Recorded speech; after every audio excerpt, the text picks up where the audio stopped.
Morning all of you. आज हम लोग अध्ययन करेंगे क्लास डीएलएड सेकेंड ईयर।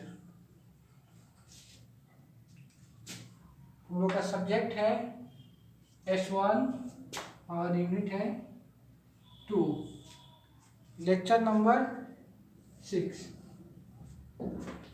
आज का हम लोगों का प्रकरण है आधुनिकीकरण में शिक्षा की भूमिका। यानी कहने का तात्पर्य है कि जो आधुनिकीकरण में शिक्षा की भूमिका क्या है, किस प्रकार शिक्षा आधुनिकीकरण में सहायता करता है। तो एग्जाम में क्वेश्चन पूछेगा आधुनिकीकरण में शिक्षा की भूमिका का वर्णन करें। तो आइए हम लोग देखते हैं कि किस प्रकार शिक्षा जो है आधुनिकीकरण में सहायता करता है। तो सबसे पहले शिक्षा आयोग 1964-66, जिसे कोठारी कमीशन भी कहा जाता है। शिक्षा आयोग 1964-66, जिसे कोठारी कमीशन भी कहा जाता है। तो कोठारी कमीशन ने भारत में शिक्षा के द्वारा आधुनिकीकरण करने पर बहुत बल दिया है। यानी कोठारी कमीशन ने भी भारत में आधुनिकीकरण के लिए शिक्षा पर बहुत जोर दिया है। इस आयोग ने भारतीय शिक्षा के उद्देश्यों यानी कोठारी आयोग ने, इस आयोग ने भारतीय शिक्षा के उद्देश्यों, सभी व्यवस्थाओं, सभी पक्षों एवं कार्यक्रमों में सुधार एवं नवीनीकरण लाना आवश्यक है। यानी इनका विचार है, यानी कोठारी आयोग कमीशन का भी विचार है कि शिक्षा के जितने भी उद्देश्य हैं, शिक्षा के उद्देश्यों, उनके सभी पक्ष, यानी शिक्षा के जितने भी पक्ष हैं उसमें, और जितने भी शैक्षिक कार्यक्रम हो रहा है सभी में सुधार लाना अत्यंत आवश्यक है। जब तक इन सब में सुधार नहीं लाया जा सकता है तब तक शिक्षा आधुनिकीकरण में सहायता नहीं कर सकता है। शिक्षा के आयोजकों, प्रशासकों और सभी शिक्षकों को यह महसूस कराना अत्यंत आवश्यक है कि यदि भारत को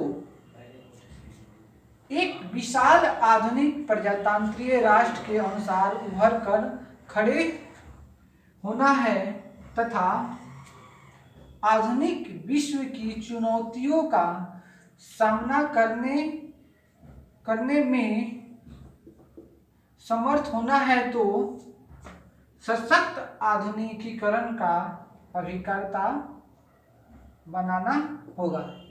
यानी शिक्षा को सशक्त आधुनिकीकरण का अभिकर्ता बनाना होगा। शिक्षा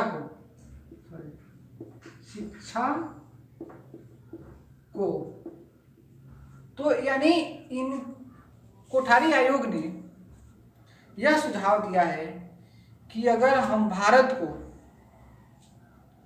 एक विशाल राष्ट्र, एक न्यू राष्ट्र के रूप में देखना चाहते हैं तो शिक्षा को सशक्त आधुनिकीकरण का एजेंट बनाना होगा, यानी अभिकर्ता बनाना होगा। शिक्षा के द्वारा ही हम आधुनिकीकरण के पथ पर जा सकते हैं। इसके अतिरिक्त नई शिक्षा नीति 1986 में भी इस बात पर जोर दिया गया कि शिक्षा के माध्यम से आधुनिकीकरण का, शिक्षा नीति 1986 में भी यह बात पर जोर दिया गया कि शिक्षा के माध्यम से ही आधुनिकीकरण का निर्माण हो सकता है। तो हमारे भारतीय प्रधानमंत्री राजीव गांधी ने नई शिक्षा नीति का निर्माण कराया था और उन्होंने इस बात पर जोर दिया था कि शिक्षा राष्ट्र के आधुनिकीकरण में महत्वपूर्ण योगदान समर्थ सिद्ध हो सके।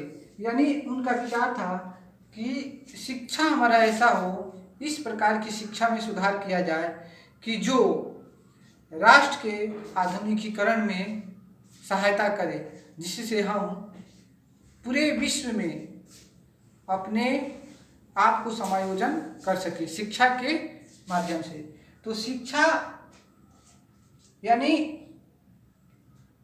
विश्व के आधुनिकीकरण में हमारी बहुत ही महत्वपूर्ण योगदान निभाता है, हमारी सहायता करता है। कोठारी आयोग ने भी शिक्षा के आधुनिकीकरण में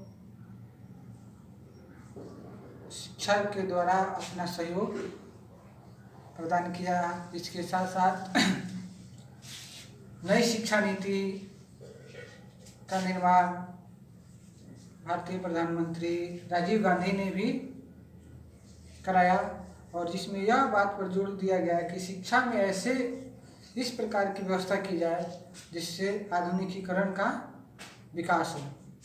इसके साथ साथ शिक्षा निम्न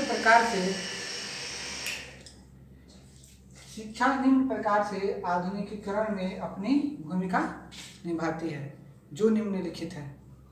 पहला, शिक्षा के द्वारा जनसाधारण में सामान्य जानकारी तथा नई बातों को जानने की जिज्ञासा जागृत होती है। यानी कहने का तात्पर्य है शिक्षा के द्वारा ही जनता में, लोगों में नई नई बातों की जानने की जिज्ञासा उत्पन्न होती है। जब लोग नई नई बातों को जानेंगे तो साधारण बात ही है कि वह आधुनिकीकरण की ओर मुख होंगे, यानी आधुनिकीकरण की ओर जाएंगे।